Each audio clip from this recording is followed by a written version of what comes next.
means that I have some relationship between N1 and N2. Again, I can write something like that. My two parameters, K1 and K2, write like that. If I assume that my second modality is of poor quality, it means that this term vanishes, but the term K2 is not equal to 0. No, it's equal to this term. It means that I have another ponderation for my two observations. I represent here again what happens. It's a mean square errors figure. Here it corresponds again to what happens with unique measurements. Here I show you what I obtain by a very small value alpha 2. You see that in that case we have this curve, and you see that here the modality, even if very poor quality, if you consider the signal noise ratio, it's of interest, and especially when you have this value here, you can consider that this modality can be interesting for improved relationship. In fact, this result is not so new, especially in signal processing, because if I analyze my model is like that. If I assume that alpha 2 is very close to 0, it means that my second oscillation is simply reduced to the noise N2. Of course, if there is no relationship between N1 and N2, this measurement has no interest.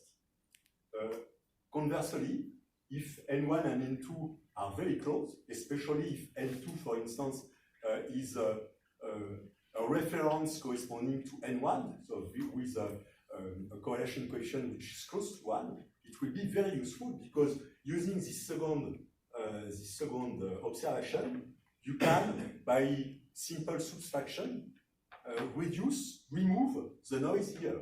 And in fact, it will improve a lot the observation. It is very well known in that case in signal processing, like the idea of noise reference and noise subtraction. And there is result on that which have been proposed by Widrow and Hoff in 60s. So it's a little bit old, but it still works.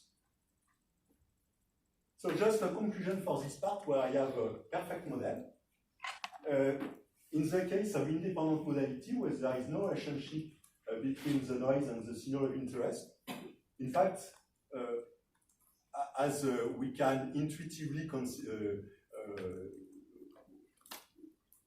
think, there is no interest to use two modalities. A unique modality is sufficient. In that case, you will choose the modality with the best signal noise ratio. Okay? It's like with my blind people with elephants. If you have no interaction between people, you have to take the best device, but it's not interesting to take the other one, because you have no information, no interaction between the measurements. Now, a second case where I assume that I have either independent signals or independent noise, but not two at the same time. I have some part which is correlated. What we saw is that it's interesting when you have high correlation.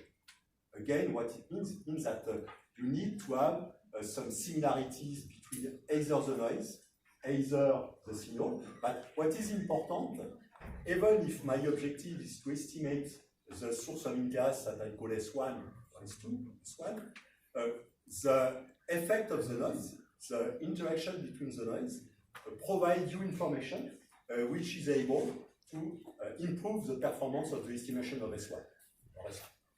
Okay? So the noise interaction has really benefits on this estimation of the signal of interest.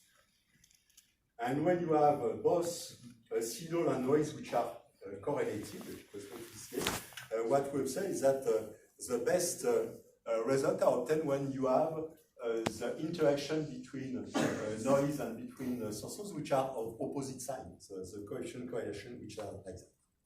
It's just a mathematical result, because we discussed about this issue, and it's not evident to find system where you have this kind of observation with this kind of